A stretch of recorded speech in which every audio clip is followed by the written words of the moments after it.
الحمد لله نحمده ونستعينه ونستغفره ونعوذ بالله من شرور أنفسنا ومن سيئات أعمالنا. من يهده الله فلا مضل له ومن يضلله فلا هادي له، وأشهد أن لا إله إلا الله وحده لا شريك له، وأشهد أن محمدا عبده ورسوله أرسله إلى كافة الثقلين بشيرا ونذيرا وداعيا إلى الله بإذنه وسراجا منيرا. أما بعد، أعوذ بالله من الشيطان الرجيم. يا أيها الذين آمنوا اتقوا الله حق تقاته ولا تموتن إلا وأنتم مسلمون. يا أيها الناس اتقوا ربكم الذي خلقكم من نفس واحدة وخلق منها زوجها وبث منهما رجالا كثيرا ونساء، واتقوا الله الذي تساءلون به والأرحام إن الله كان عليكم رقيبا. يا أيها الذين آمنوا اتقوا الله وقولوا قولا سديدا يصلح لكم أعمالكم ويغفر لكم ذنوبكم، ومن يطع الله ورسوله فقد فاز فوزا عظيما. فإن خير الحديث كتاب الله، وخير الهدي هدي محمد صلى الله عليه وسلم، وشر الأمور محدثاتها، وكل محدثة بدعة، وكل بدعة ضلالة، وكل ضلالة في النار. بسم الله الرحمن الرحيم. يا أيها الذين آمنوا اجتنبوا كثيرا من الظن إن بعض الظن إثم، ولا تجسسوا ولا يغتب بعضكم بعضا، أيحب أحدكم أن يأكل لحم أخيه ميتا فكرهتموه،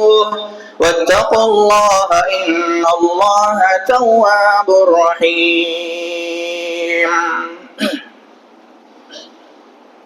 عن جابر بن عبد الله رضي الله عنه قال: